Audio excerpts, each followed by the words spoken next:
What? Who? Oh, I must have dozed off. Perhaps we need a spot of tea to wake us up. What do you say, Rufus?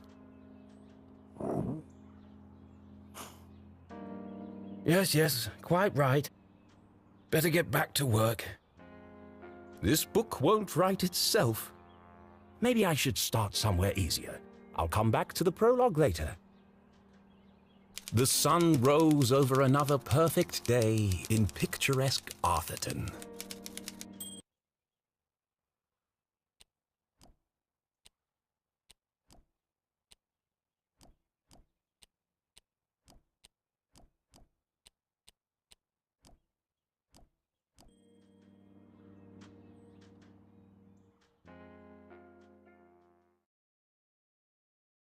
To the casual observer, Arthurton seemed like any other small, quiet town. It was nestled in a valley between two mountains, lined by lustrous forests, and perched on the edge of a pristine lake.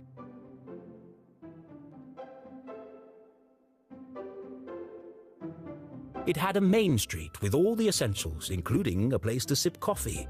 It had schools, a college, a church, and a police station. It even had a museum no one ever visited. It was the kind of place you might find anywhere on your travels. Typical, maybe even forgettable. But there was one thing in Arthurton that was unlike any other town in the whole world. Actually, it was a girl. Her name was Jenny LeClue. And she was the world's greatest detective.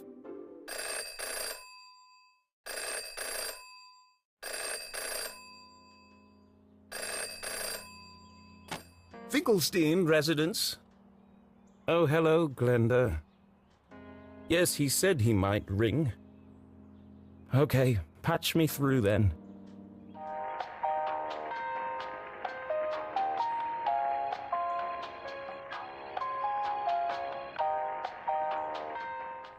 Richard? Yes, I got it. I did, and my answer is no. I understand that, but... Well, yes, of course, but... No. Nothing is settled. I'm not going to do it. It goes against everything my books stand for. No, not yet, but... If I could just... Please, listen to what I'm saying.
You don't understand what you're asking for.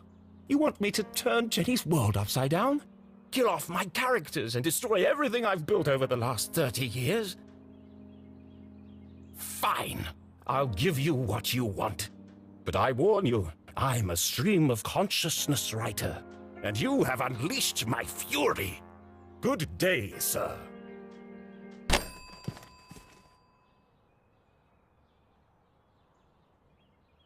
Boring? Predictable? Pah! Well, if it's murder they want, it's murder they'll get.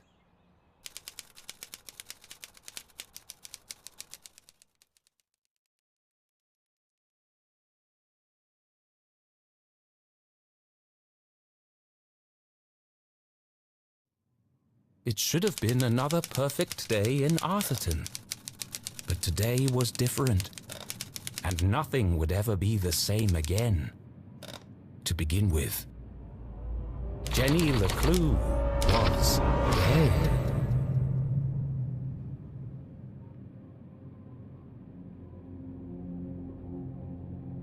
Her skin was pale, her eyes glassy and frozen. What cruel fate had befallen our beloved detective?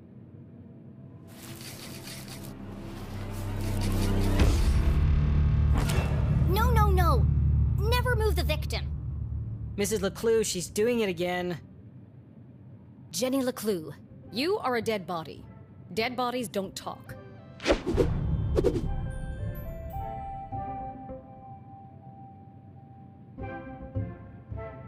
But he's doing it wrong! As wonderful as it would be if all cadavers were so talkative, we must deduce the cause of death without their help. With only the evidence laid before us, we build a picture from the fragments left behind. We collect clues, interpret the data, and solve our puzzle one piece at a time, until it feels as if the victim is speaking to us. But Jenny is right, Jonathan. You mustn't disturb the crime scene. Vital evidence could be lost. Sorry, Mrs. LeClue. Okay, you've all had a chance to study the body? Who can postulate how she met her demise? Ooh! Me! I think it was an accident? Yeah, she obviously wasn't looking where she was going. So she slipped on the wet floor, And cracked her head open. Like an egg. and then she bled to death. Really? How can you tell? Well, there's a giant pool of blood around her head. Yeah, I know. I was being sarcastic. Oh. Actually, you're both wrong. What? It was cold-blooded murder. Murder? Don't be ridiculous. Where's the murder weapon? There's no evidence anyone else was even here. Oh, yes, there is. It was murder, and I can prove it.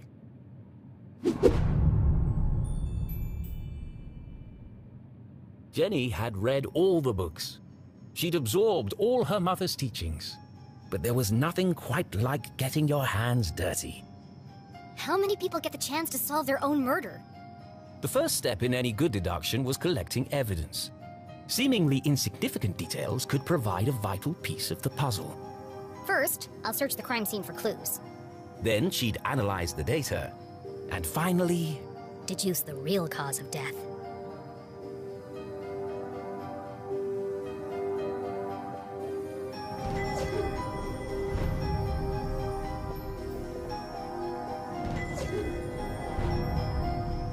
There's no doubt the victim lost a lot of blood. The victim has a green smudge on her lips. It's not lipstick.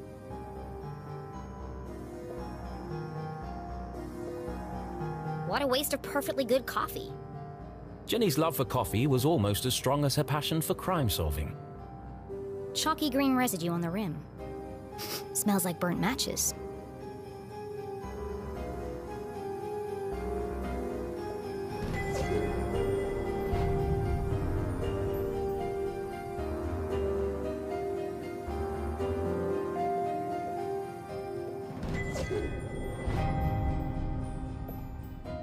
The floor is wet and slippery, but also immaculately clean.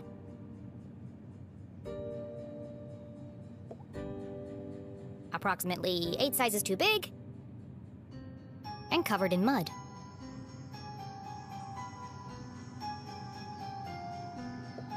Jenny's blue sweater was scruffy and quite uncomfortable, but her grandmother had knitted it, and so it was her favorite.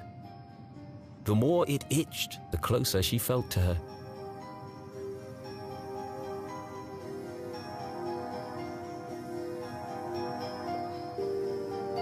It wasn't Jenny's style to wear accessories, but this hair clip was the exception. Its function as a lockpick had saved Jenny from a long night trapped in her school locker. She'd worn it ever since. Without her trusty bifocals, Jenny couldn't see the nose in front of her face. They were her window to the world and the lens through which she focused her keen detective vision. I've seen enough. Time to wrap this case up. Jenny was a meticulous record keeper, noting every relevant clue in her trusty journal. A great detective knew that solving a mystery was simply a matter of connecting the dots. I'm certain this wasn't a mere accident. Now I just need to prove it. How do I know the victim didn't slip?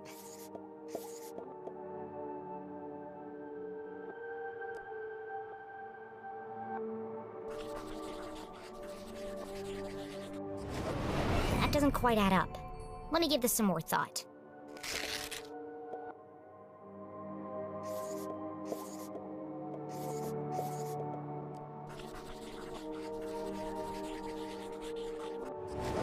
The victim's boots are filthy. They should have left big muddy footprints on the floor. So where are they?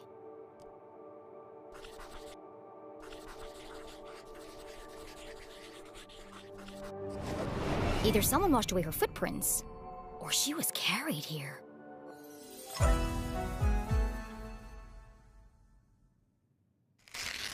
Okay, that proves she didn't slip. So how did she actually die? What was the real cause of death?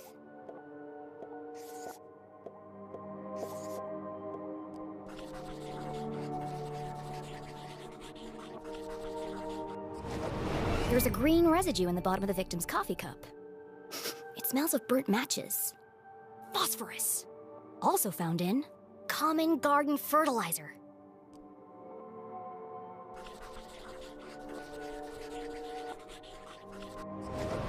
The same green mark is on the victim's lips. Her coffee was spiked with fertilizer. Someone clearly wanted her dead.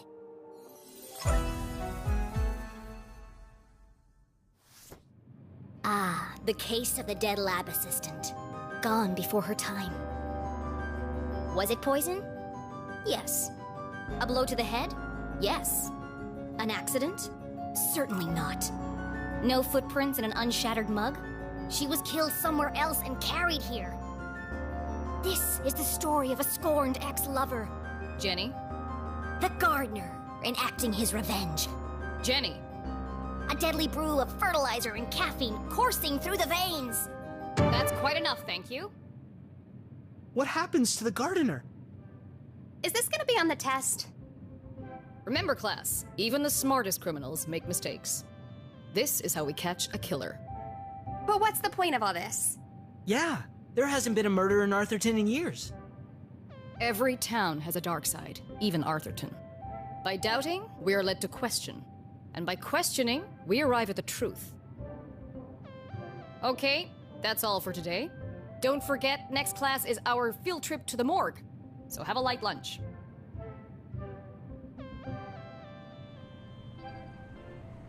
The students need to think for themselves, Jenny. That's why they're here at Gumboldt. To learn. I just figured we all had places to go. Speaking of which... And where are you off to, young lady? I'm a dead body mom, remember? Dead bodies don't tell. See ya! Wait, before you go, I have something for you. Cool! What is it? If I told you, that would spoil the fun, wouldn't it? The LeClues didn't simply hand each other presents. They hid them. It was a family tradition, and Jenny had developed a sixth sense for finding them. With her trusty magnifying glass at her side, nothing eluded her.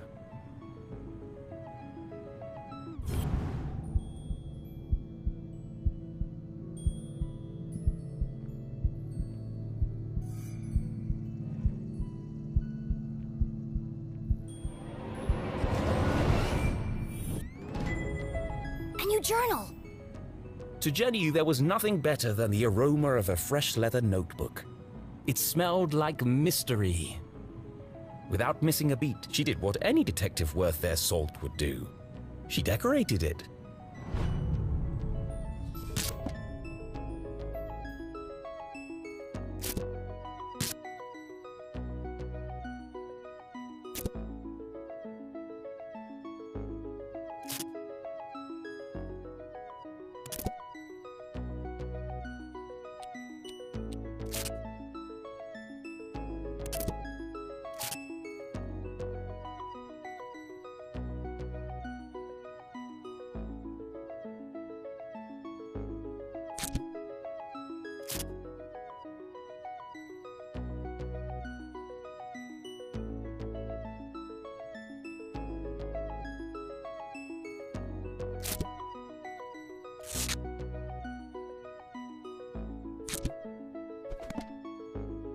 A new journal meant new adventures. She imagined all the thrilling cases that would soon fill its pages. And on the first page, her mother had written an inscription. A great detective never gives up. Love, Mom.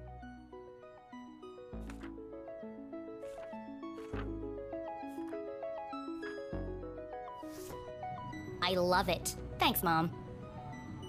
Jenny, I wanted to talk about, to say, Somewhere in the back of Jenny's highly caffeinated brain, an alarm bell was ringing. Her mum was hesitating. What could be causing her to act so out of character?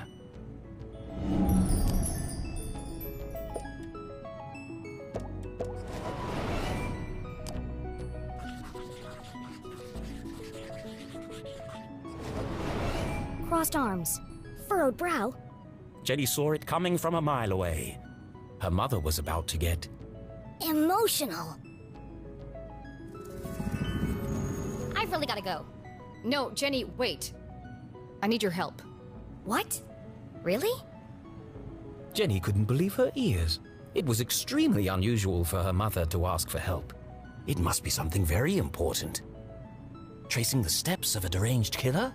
A cold case that only someone with Jenny's expertise could solve? I've misplaced the students' essays on decapitation. See if you can find them for me before you leave. I have to run. Wow, the case of the misplaced papers. Are you sure you want to trust me with such a complex task? I have no doubt you'll be able to find them. They're around here somewhere.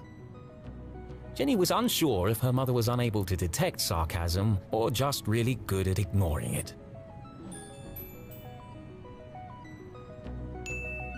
Okay, Mom. I'll find them before I leave. On one condition. Yes? You have to let me help grade them. One of Jenny's favorite pastimes was grading papers. Nothing pleased her more than giving a big shiny F to an overconfident student. Don't push your luck. Please.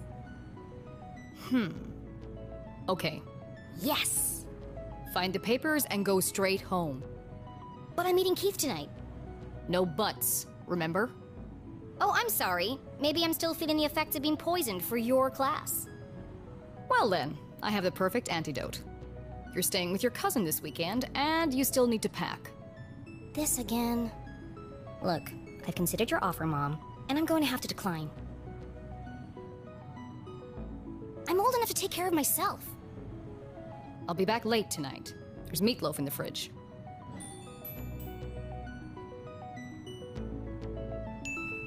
Late again? What are you up to? Jenny LeClue, it's been a difficult week. Could you please just do what you're told for once and stop asking questions? Fine. And try to stay out of trouble. When do I ever get into trouble?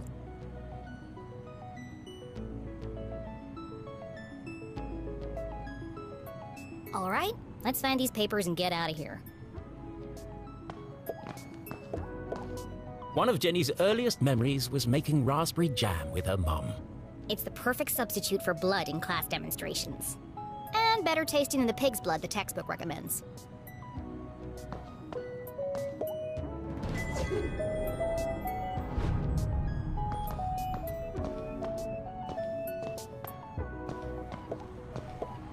Looking rather trim today, Ethan. New diet? What's the matter? Lost your funny bone?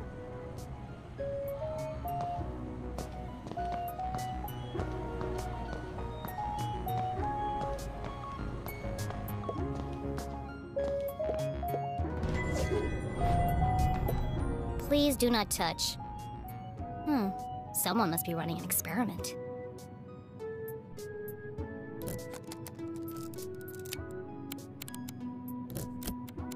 Gross. Pretty soon it's gonna sprout legs.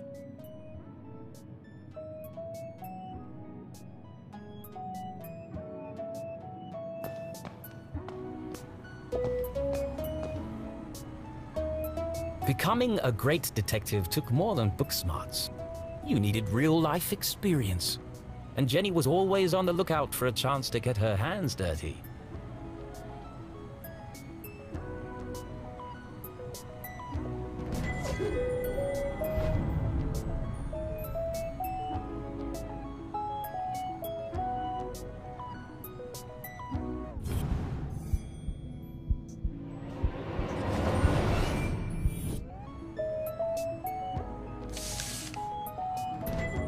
It's one of the students' term papers. You can tell by the terrible handwriting and erroneous conclusions. Mom must have put them behind the chalkboard.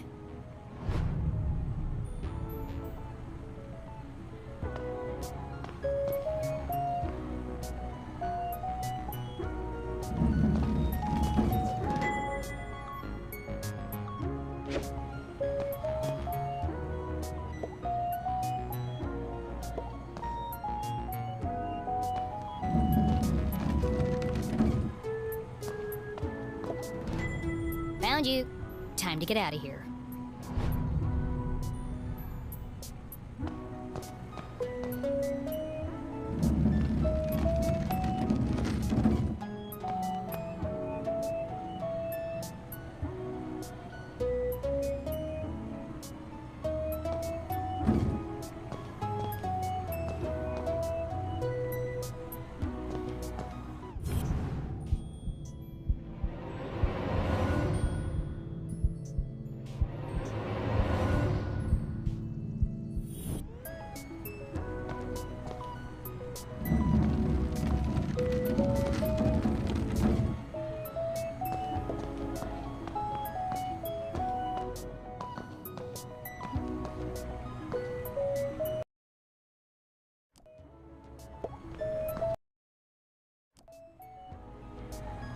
Jenny looked around the room one last time. Was she ready to leave?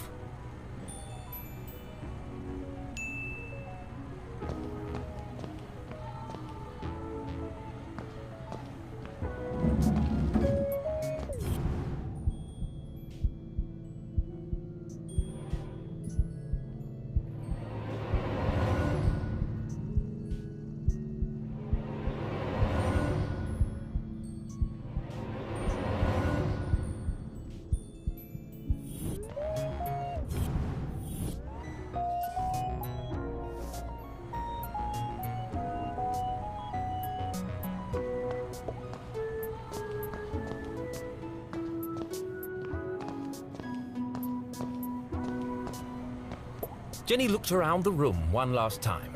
Was she ready to leave?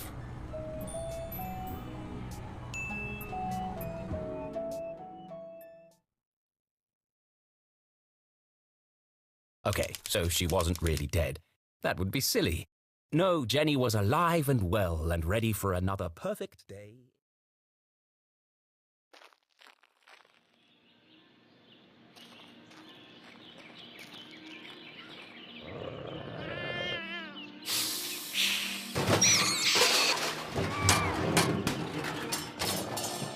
What the?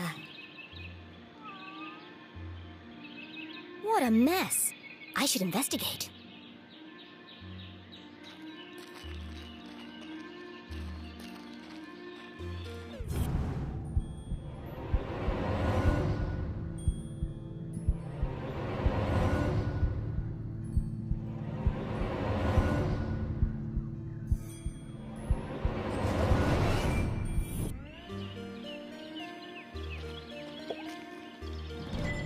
Jenny had an instinct for sorting treasure from trash. To the untrained eye, this was just a discarded piece of an old postcard. But to Jenny, it was a mystery waiting to be solved. I should keep my eyes open for any other pieces.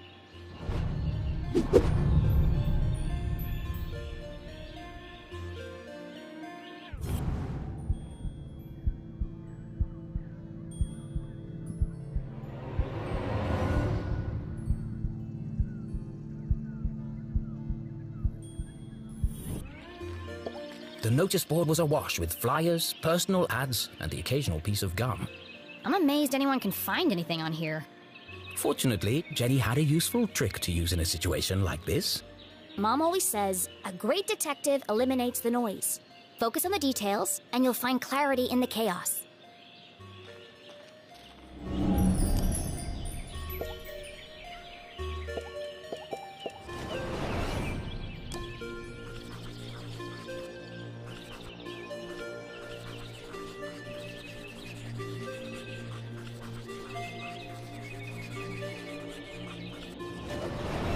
I wonder if anyone else reads this junk. Hold on. What's this? Oh no, they've extended curfew hours again. 9 p.m. to sunrise? That's ridiculous. But necessary. Power outages had become a regular occurrence in town. It was dangerous to be wandering around after dark. It won't be long before we need a permit to go out at all.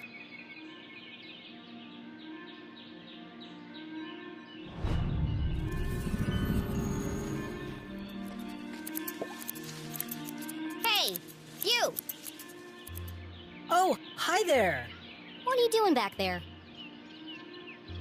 Well, I was pruning, but then I discovered this cerulean bugberry bush. Discovered? These bushes are all over Arthurton. Actually, this is an incredibly rare bloom. There's nothing rare about Arthurton. I beg to differ.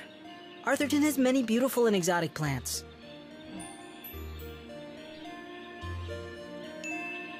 Looks like a regular old bush to me.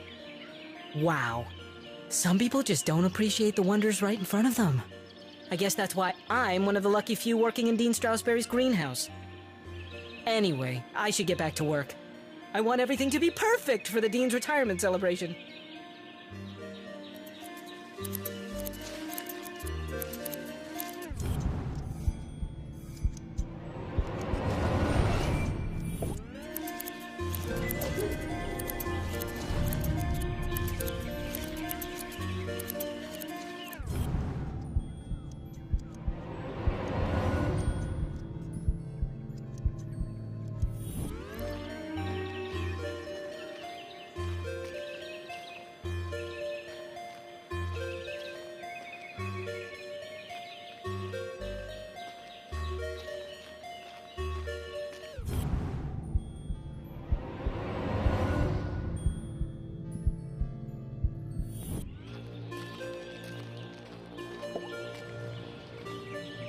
Signs and decorations adorned the entire campus.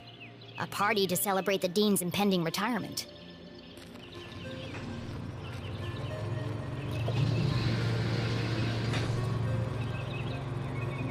Left!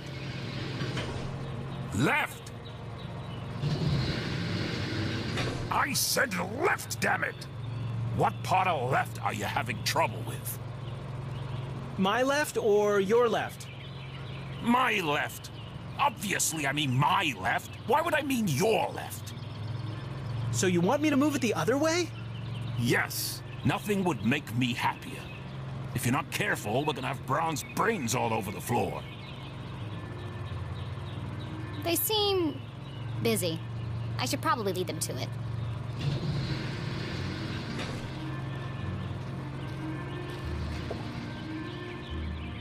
Hello, Mr. Strasberry. How are you today? A jolly gentleman, the Dean was often seen shaking hands and kissing babies around town. He's also Mom's boss. But more than that, he was her loyal friend. What do you think, Jenny? The Dean had dedicated his life to Gumboldt, and the townspeople had spared no expense in their tribute to him. Quite a striking resemblance, Mr. Strasberry. It's a scary thing, Jenny. Retirement. Great excuse for a party, though. What will you do when you're no longer the dean? I've been trying not to think about it. This place won't be the same without you.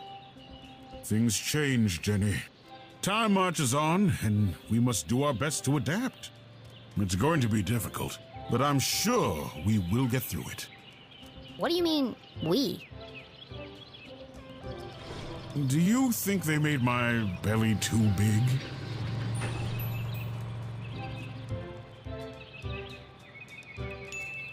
It might be all those bronze pancakes, Mr. Strasberry. No legacy is so rich as honesty. You are a clever one, Jenny LeClue. Speaking of which, have you been practicing your detective skills? Have I? Of course, always. Well then, I have a challenge for you. I bet you can't guess what I ate for breakfast. At last, a real challenge for Jenny. A fiendishly difficult puzzle that would take all her wits to solve.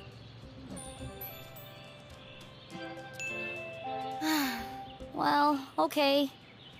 Anything for you, Mr. Strasberry. Oh, how wonderful. But first, I need to ask you a few questions. The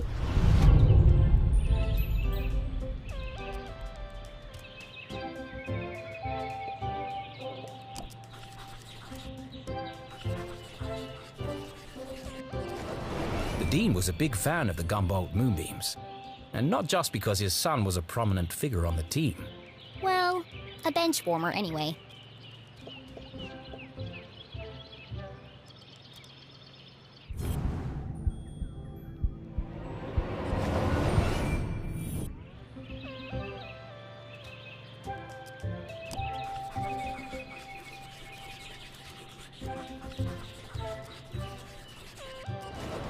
The Dean didn't button his shirt properly.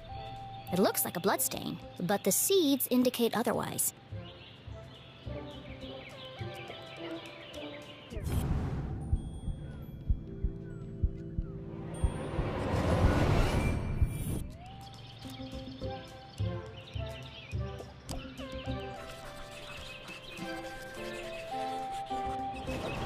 A thick bundle of note cards poked out of the Dean's pocket.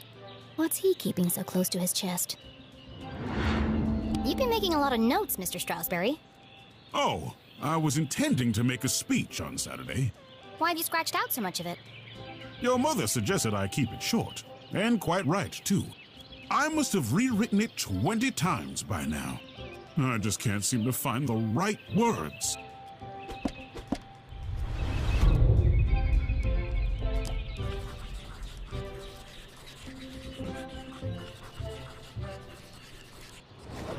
His watch is slow.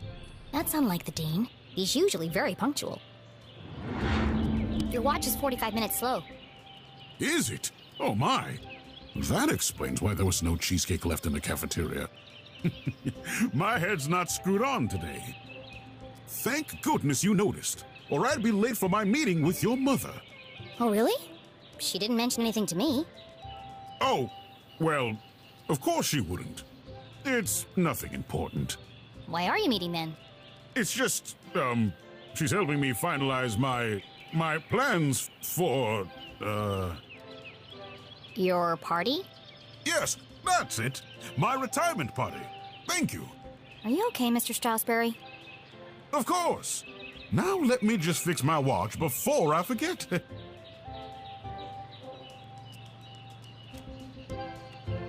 Now, where were we?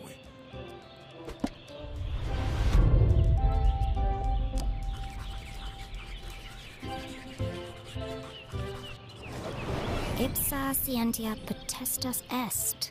Looks like Latin. Your ring sure looks old. It was made for my grandfather. He passed it down to my father, who passed it down to me. And when the time comes, I'll pass it on to my son. The Strasberry family had been champions of education for generations. What does the inscription mean? Knowledge itself is power. The inquisitive spirit is a mighty thing, Jenny. And nothing is as important as the truth.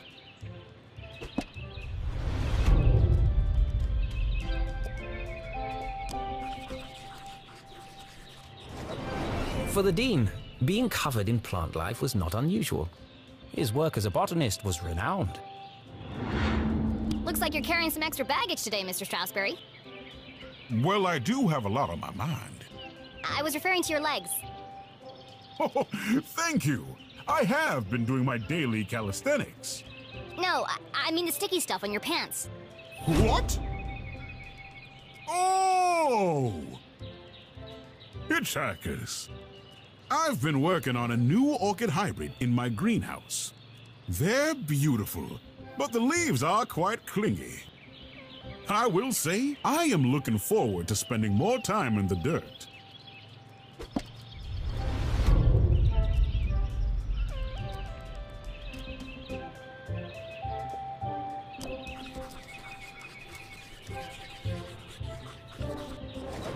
It can't be dandruff. He has no hair. I have a hunch it's powdered sugar.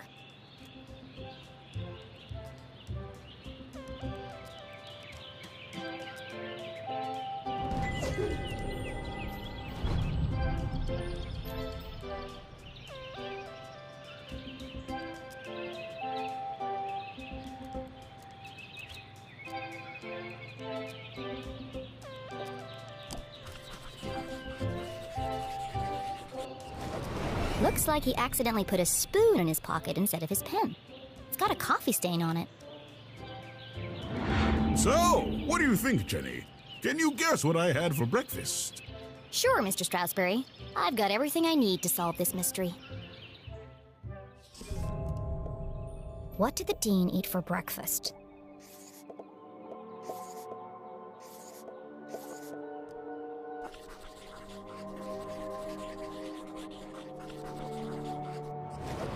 Jam on his shirt and powdered sugar on his tie. The evidence points strongly to the Dean's breakfast consisting of 1, maybe 2 donuts.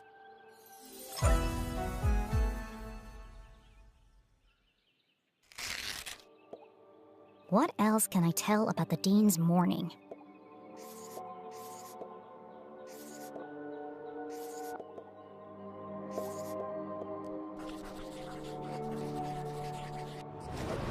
No, that's not it. I'm missing something.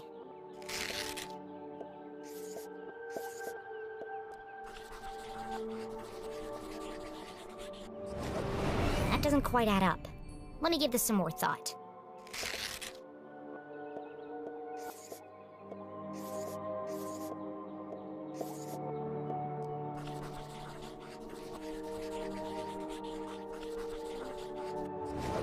The Dean had neglected to wind his pocket watch. The act of a distracted man. This resulted in his whole routine being thrown off. Which might explain why he has a spoon in his pocket instead of a pen.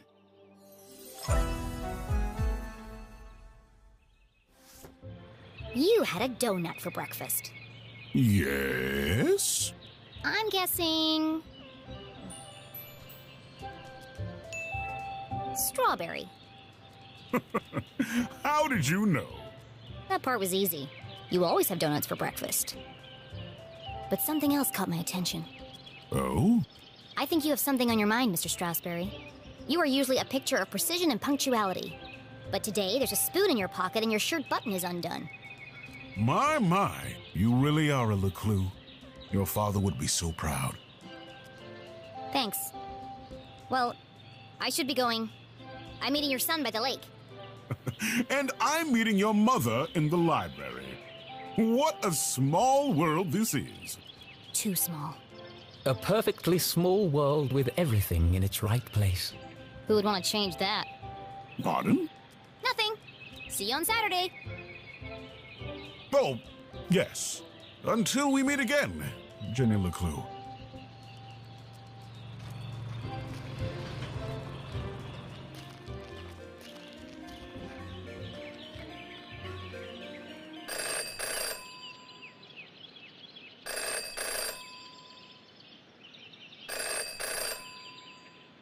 Well, that's not creepy at all.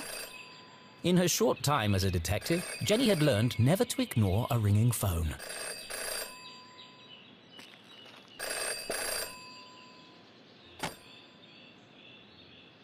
Hello? The dog barks loudest before the dawn. What? CJ, is that you? The dog barks loudest before the dawn. Really? This again? It's me, Jenny. We don't need to do this. I have no idea who you are, and I know no one by that name. The dog barks loudest before the dawn. Fine.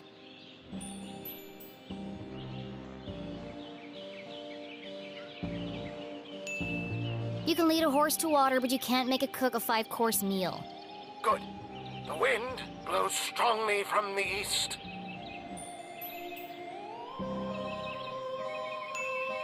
People in glass houses should invest in curtains. Excellent. The evening sky is full of fireflies.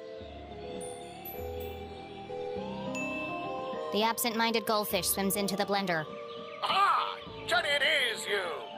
Of course it is! I need to meet with you right away. Okay. Where do you want to meet? This place will do. Everyone in town knew that CJ was mad, even dangerous. He's not dangerous. He just doesn't accept things at face value. Sure, he's a bit fixated on extraterrestrials, but at least he's passionate about something. CJ and Jenny served missions. But most of all, CJ treated Jenny like a colleague. Jenny like a colleague. And not a little kid. CJ, why did we go through all that if you're right here? Can't be too careful. Are you sure you weren't followed? Who would be following me? Shh. This place is compromised. We don't have long to talk.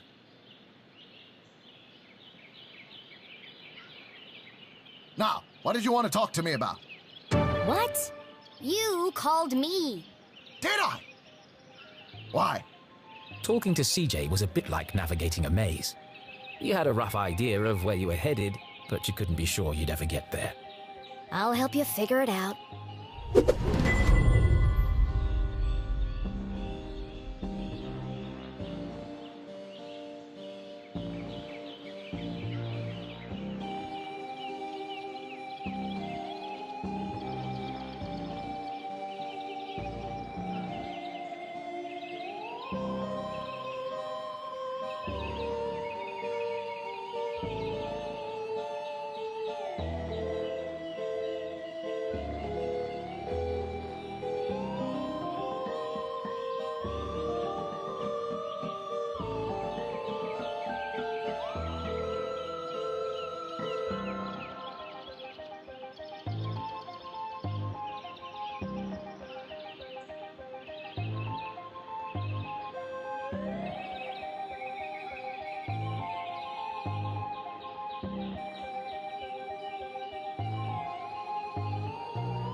Because it's your birthday, CJ. Birthday? Whose birthday? Craig's birthday. But Craigson died on his birthday. Assassination? Possibly. Abduction? Almost certainly. CJ, the card? Oh, this. It's for you. Impossible shot. Died instantly. No suspects. No human suspects, anyway.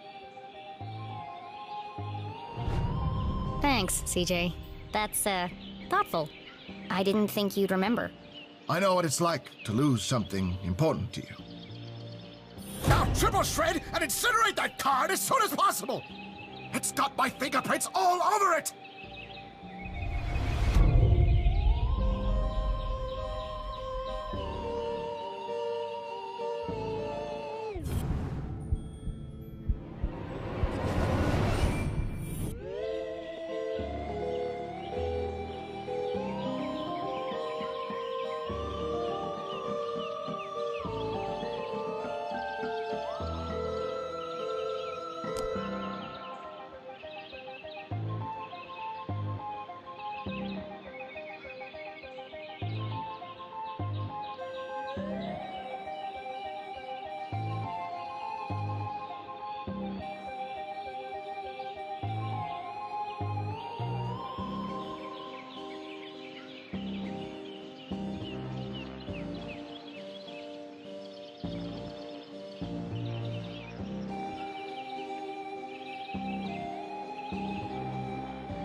What's that sticking out of your sock?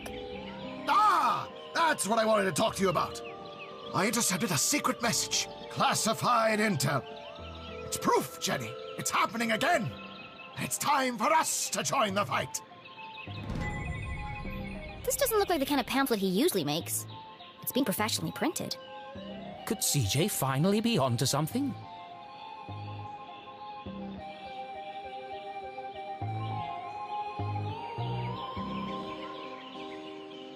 Oh, it's just part of a cereal box. A cereal box from another space-time continuum? Nope, just a regular cereal box. It's an ad for a toy. But why? Why would it just be lying there in the trash?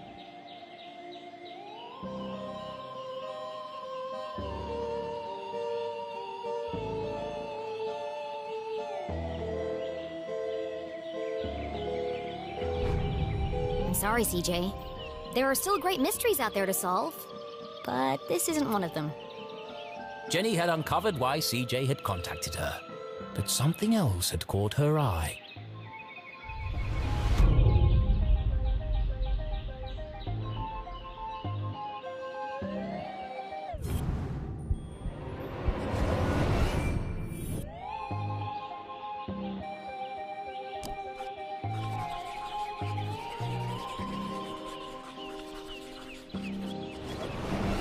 He was hiding something. A compass with strange symbols where the cardinal direction should be. Looks broken. Where did you get that compass? Ah, you spotted it. I knew you would. It belonged to my father. He left it to me to find the truth. You're not going to find anything with that. The needle is wandering all over the place. A bit like you. It's searching. For what? For them. It's this town, Jenny. It's Arthurton. They're here, among us. And this proves it. Or it could just be broken. Could be. I guess we'll never know. So what's the plan now? Library. Research. Very important. Very hush-hush. They let you back in? Not yet. But I've got this hat now. It wasn't your head that needed covering.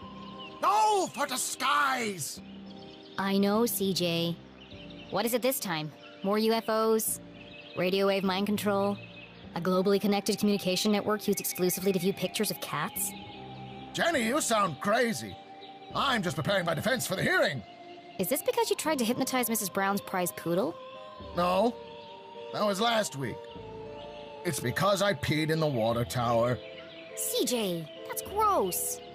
And this is the thanks I get for saving everyone from the mind control chemicals? Well, I guess I'll see you later then. But CJ was gone. CJ, I know you're standing behind the phone booth. I just watched you walk over there. No, I'm not. Okay then, bye.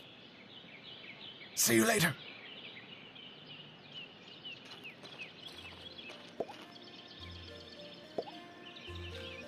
Hey! Ah! Damn, that's the third time today. Oops. Hi, Jenny. Great job solving that case today. It's really cute the way that you and your mom work together. I wish I was that close with my parents. Enough chit-chat. Got anything new for me? Oh, yes. This is the real deal, hot off the press. I haven't had a chance to distribute these yet, so keep them to yourself. Ada and Jenny belonged to one of the oldest societies in Arthurton. An eclectic band of treasure hunters, collectors, creators, and dealers. Together, they were known as Sticker Club. For generations, Gumboldt students had been hiding and finding stickers all over town. Officially, Jenny was too young to join, but she'd found so many stickers on her own that they'd made her an honorary member. Let's see. Nice crisp edges, rich colors. Very tacky. Thanks. I spent all week making these. If only you spend as much time in your schoolwork, you might not be failing my mom's class. Jenny thought to herself. It's to celebrate the dean's retirement. I'm super sad that he's leaving, but... It's a perfect reason to make new stickers. Exactly. Oh, we're going on an epic sticker hunt before the dean's party. You should join us. Even if Jenny had wanted to join them, And I don't. she knew she'd be stuck with her cousin all weekend. Thanks, but I work alone. Oh, okay. See you around, Jenny.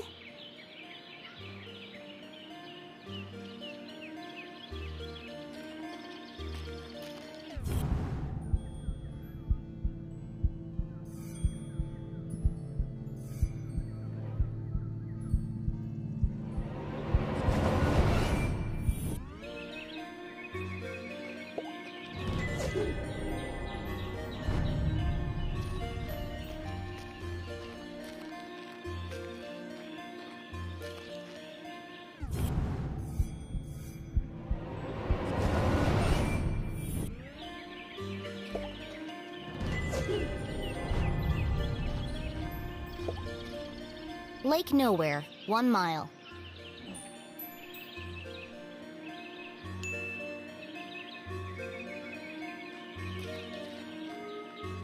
Stop!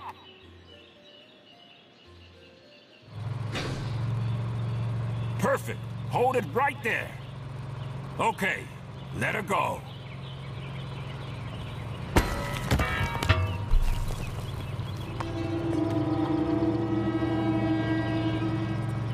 Oh dear. That was ominous.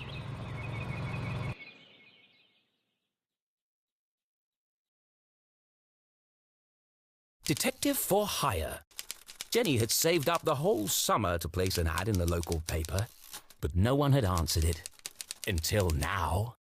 What could this new case be? Her imagination ran wild, picturing the possibilities.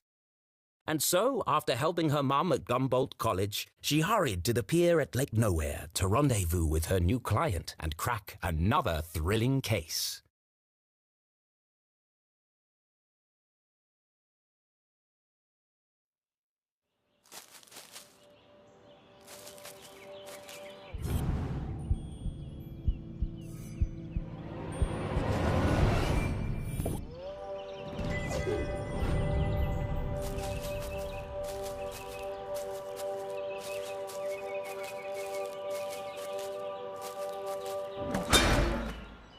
What the?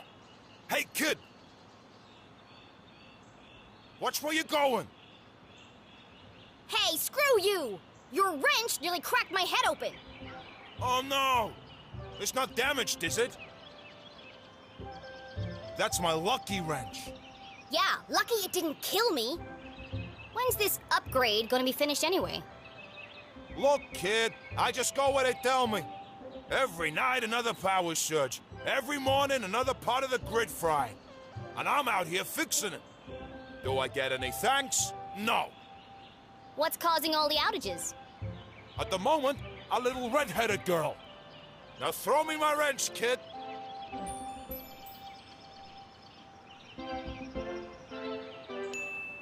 Looks like I have all the leverage. So tell me, what exactly is taking so long with these repairs? Apart from shoddy workmanship, that is. Hey, we're busting our butts to keep your lights on. These lines should be lasting for decades, but they're burning out after just a few weeks.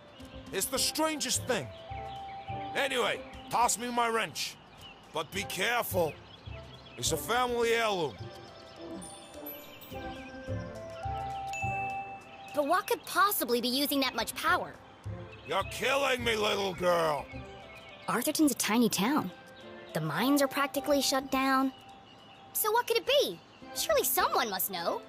All I know is I got 3 more jobs today, and I can't finish any of them without my wrench. So, will you please just give it back already? Fine. I've got bigger fish to fry. Thanks, kid.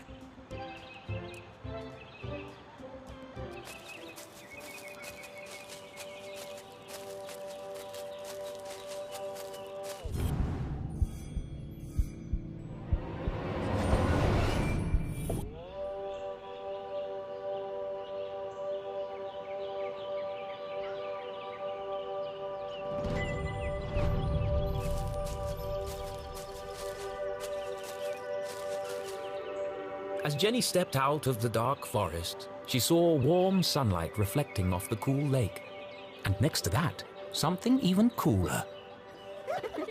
Keith Stroudsbury. Come on, Keith! Dance like you beat it! Not so much grinding. Oh, Keith, what are you doing? Not everyone saw it, but to Jenny, there was something special about Keith. He's just happy being himself. Nothing seemed to bother him. Not even having to dance in a costume for $1 an hour. But Jenny was not so laid back. Not when it comes to standing up for a friend. Especially her only friend.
I think there's been enough dancing for one day, don't you? Hey, Jenny. Hello, Susan. Actually, I prefer Susie. Busy laughing while others earn a living, Susan? Not everyone's got your dad's money, I guess. Jenny! Hi! Tall and handsome, with intense, mysterious eyes. Cool should have been his middle name, instead of Tarquin. But Keith was so cool, he didn't even mind. Give me 1 minute. I'm just finishing my... Sure. Don't let me interrupt your work. My shift ends. In 15 minutes, I know. I'm early. I'm meeting a client over at the dock. Paid case. Could be big. Real big. Couldn't be as big as her head. Wow, that's really... Impressive? Maybe. All I care about is keeping this town crime-free. The only crime here is that haircut. Back in a minute, Keith. I'll have the usual. Straight up and hot. Nothing fancy. You got it.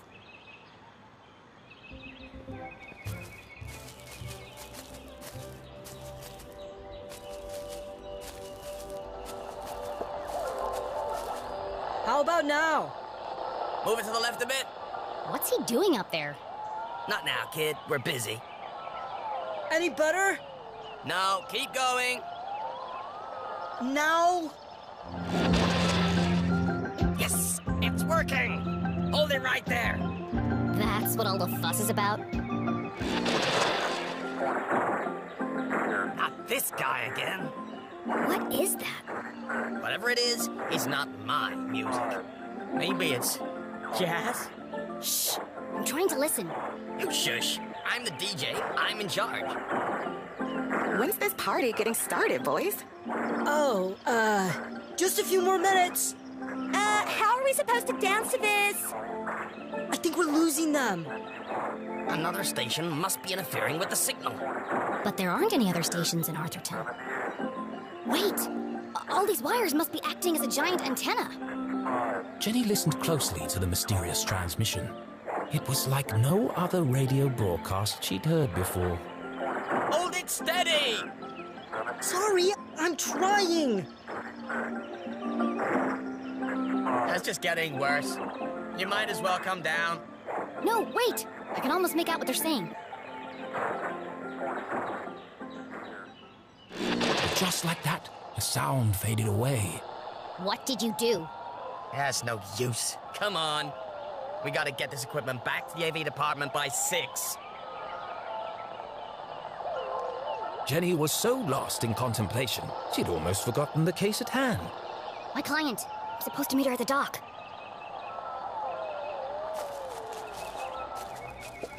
Danger. No swimming. Sounds safe.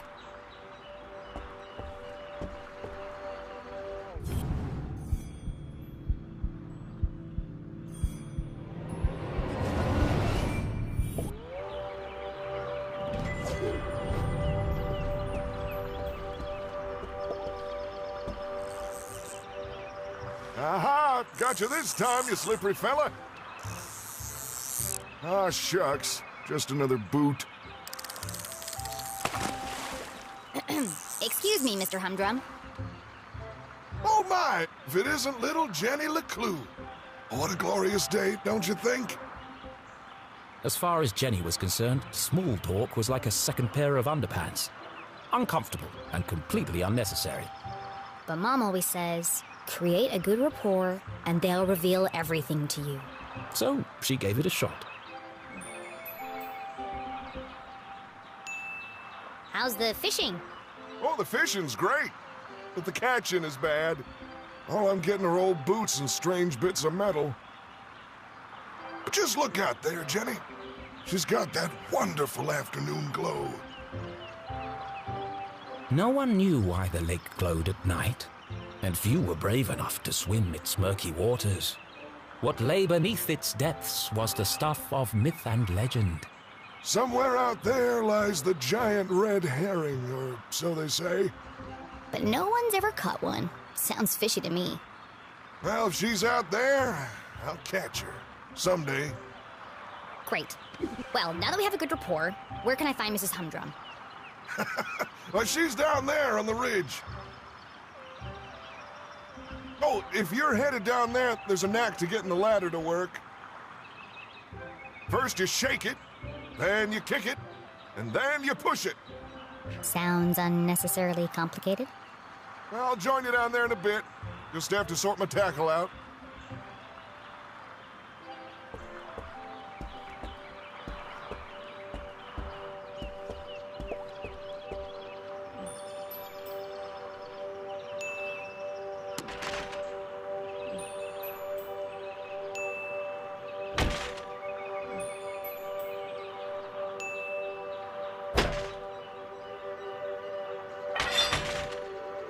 Aha! That did the trick.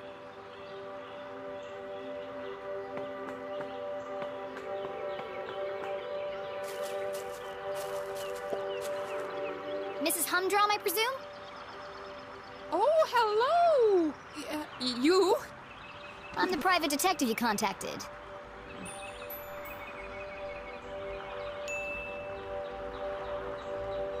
The code word is Purple Panda. I'm here to solve your case.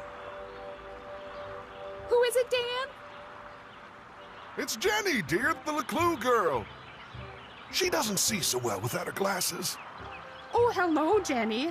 I'm afraid I don't see so well without my glasses. Nothing wrong with her hearing, though. What did she say? I said there's nothing wrong with your hearing, dear. Oh, no, thank you. I've already eaten. I believe you have a case for me? We do. We do. Great. So what's the trouble? Haunted by the ghost of a former lover? Worried you're being poisoned by a mad uncle? Something so dark and gruesome I can't even begin to imagine the horror? Well, I've lost my reading glasses. Oh. And there it was. A real case. A confounding mystery to challenge Jenny's brilliant mind. I thought this was finally going to be a good one. What do you think, Jenny? Can you help? Sure, Mr. Humdrum. I'm gonna need to ask you a few questions.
That's a large hole.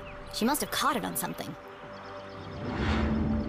Did you have trouble climbing down the ladder, Mrs. Humdrum? Why, yes, I did.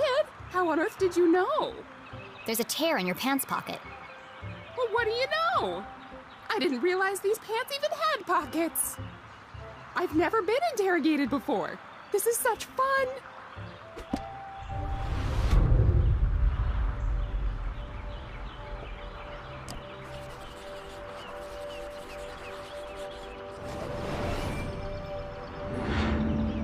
Do you often carry a pair of binoculars? She doesn't go anywhere without them. I presume you don't wear your glasses when you use the binoculars. No, I can't get my eyes close enough to the eye cups. I see. You really are very good. The best. How long have you been solving mysteries? I'll ask the questions, thank you.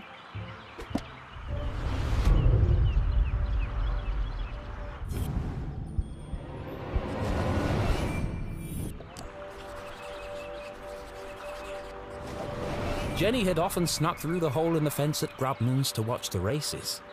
She could understand why the dogs ran so hard. They were chasing the promise of food.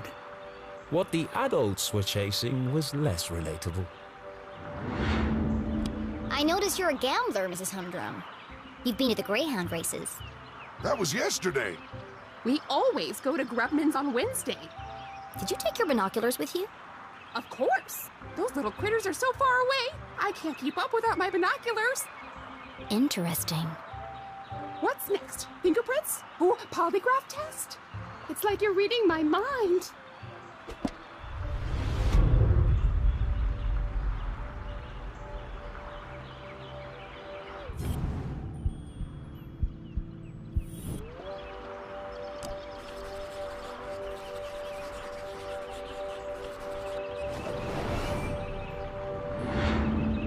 I expect you're finding it difficult to paint without your glasses.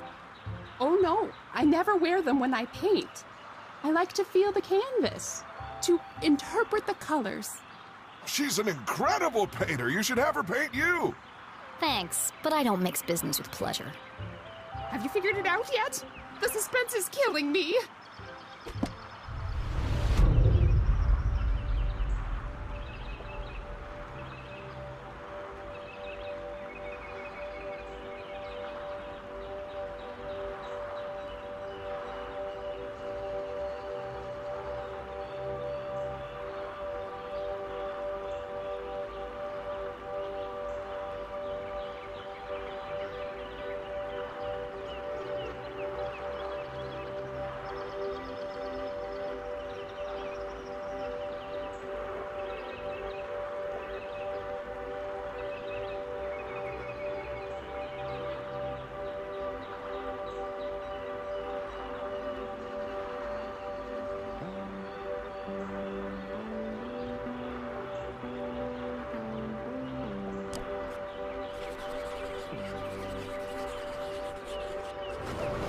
Looks freshly blow-dried.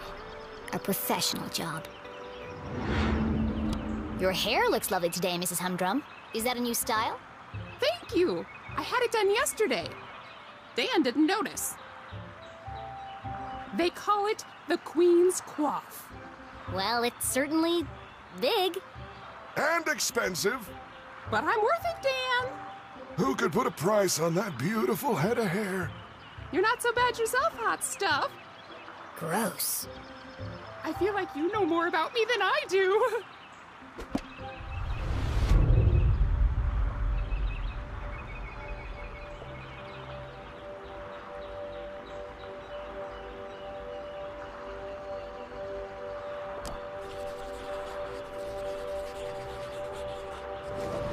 Jenny recognized the distinctive indentations left behind by a pair of spectacles. She must have been wearing them recently. You still have marks from your glasses in the bridge of your nose.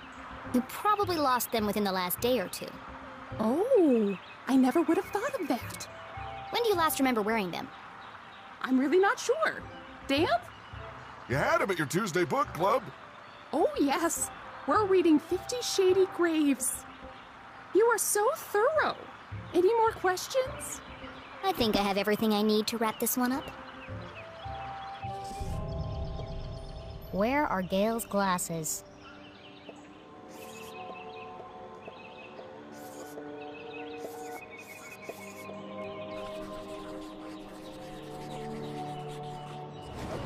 There's a big hole in her pocket, but Gail didn't even know her pants had pockets.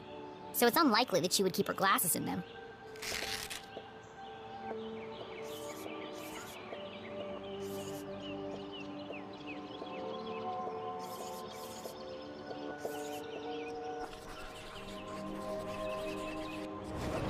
There's a big hole in her pocket, but Gail didn't even know her pants had pockets. So it's unlikely that she would keep her glasses in them.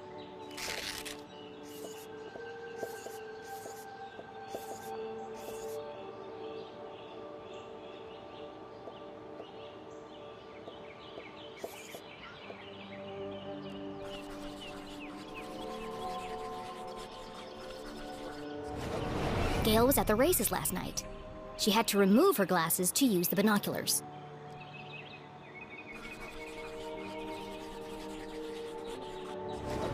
Gail also had her hair cut recently. It's fluffy and big, and could easily hide a small object.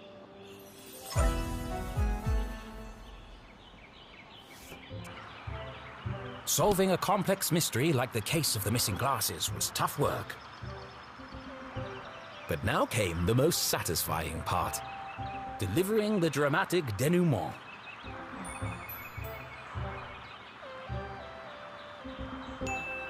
Let's review the facts.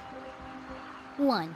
Not only do you love your binoculars, you've come to depend on them for bird watching, greyhound watching, basically anything far away watching. That's true.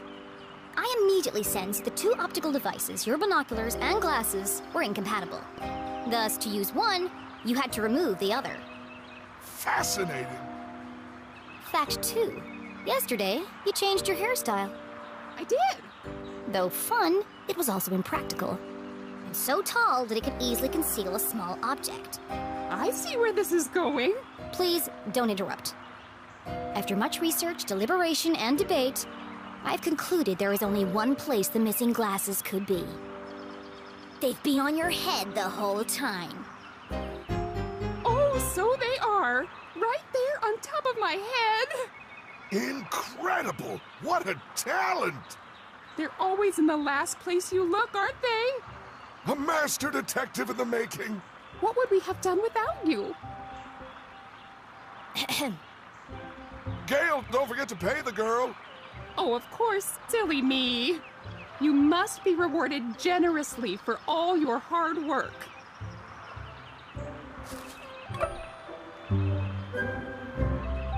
Now don't spend it all in one place. Thanks. I'll do my best.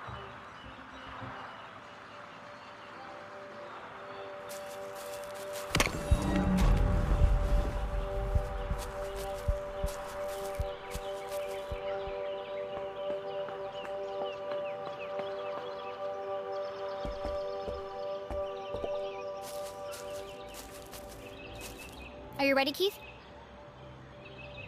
Wow, what an amazing detective. Glasses on her head. Who could have guessed? Oh, you heard.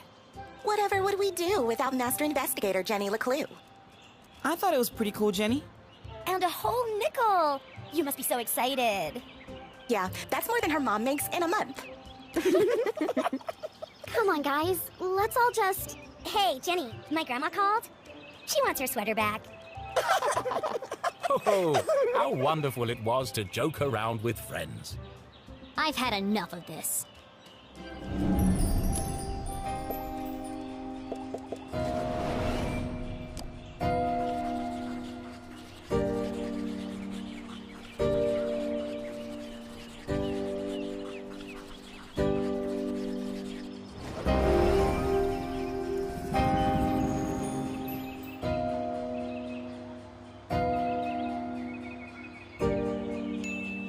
Skirt ironed but unevenly.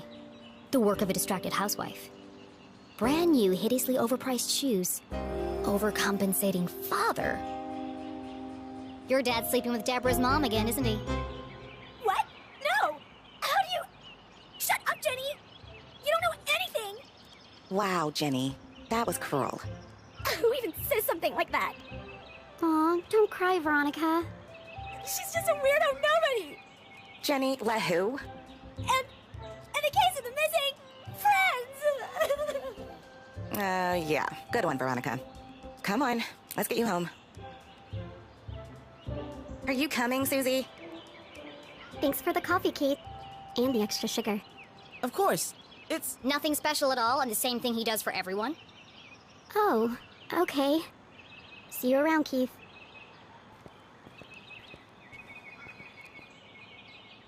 Well, that went well. Shall we? Yeah.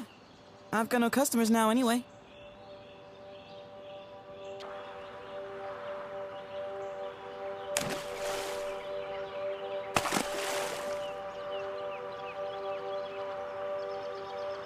Nothing exciting ever happens here.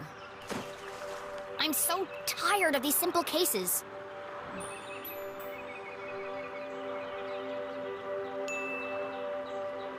Ugh.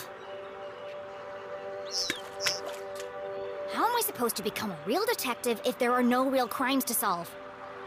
You help that old lady? Darn.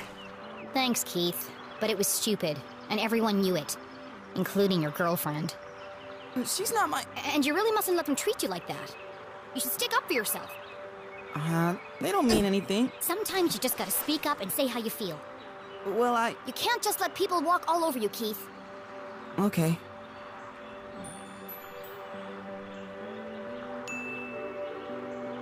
Ugh. It doesn't matter anyway. Nothing's gonna change. Not in this ghost town. It's not so bad. Don't you ever wonder what it would be like to live somewhere else? Oh, not really. Who am I kidding? There is nowhere else. Not for miles.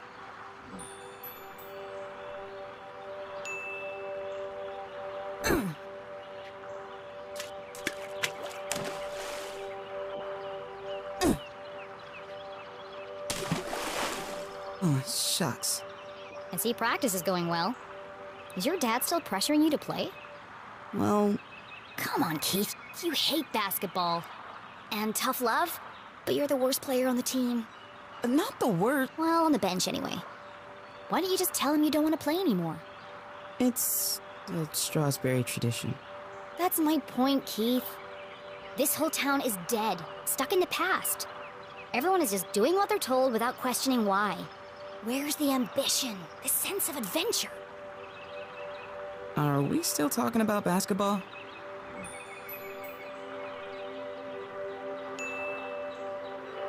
Ugh. How's your mom? She seems distracted. Normally, she's so focused on her job. I mean, it's understandable. It's been almost a year since... And now she's planning to go away for the weekend, and she still won't tell me why. Yeah? She was definitely acting weird earlier. Maybe she's lonely? You know what? You're right. I am? She shouldn't be alone right now. Actually, your dad told me they were meeting in the library. We're going to need supplies. 2 of Mr. Bean's finest, please. To go, of course. Here is my payment in full. That's a nickel. Put the rest on my tab? Thanks for the pep talk, Keith. You always know what to say to make me feel better. Last stone. You want it?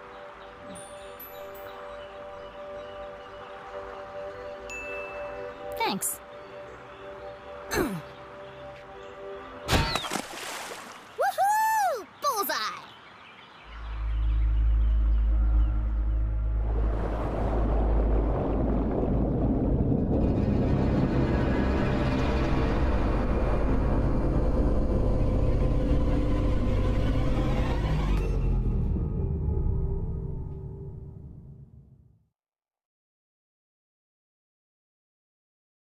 Keith was an excellent listener.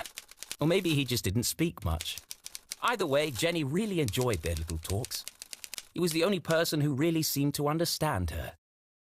Jenny biked briskly towards the library back on campus to surprise her mother. Nothing exciting ever happens here, she grumbled, unaware of the great adventure that lay in store just around the corner.